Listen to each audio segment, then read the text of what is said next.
Hello everyone, welcome back to my channel, and today we'll have a look at how to create automatic page numbers in InDesign. It is very useful whenever you create books, ebooks, magazines, and anything that needs page numbering.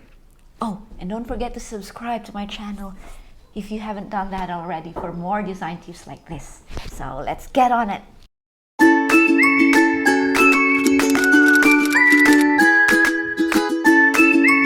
Today in InDesign, we're going to have a look at how to create automatic page number. So let's start by creating a text box using this text art type tool. And then drag to create a box. Then go to type menu.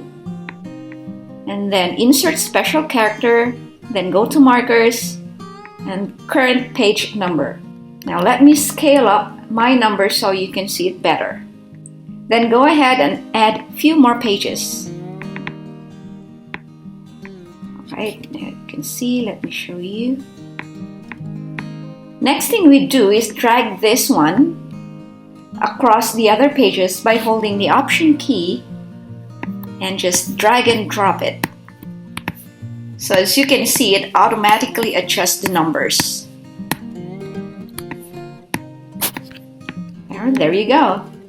Now let me show you how you can use this function effectively. So now go ahead and copy the text and then delete all of them.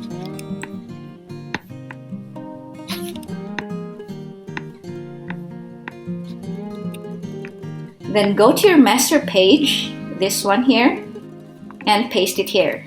You will now see a letter instead of a number, which indicates it's a dynamic number. And now let's just copy this one over to the other side. And if we go back to our pages window, you will see it automatically added and updates it. There you have it, guys. And as always, if you've enjoyed watching this tutorial, make sure to subscribe, like, comment, and share this with your friends. I'll see you in the next video. Bye!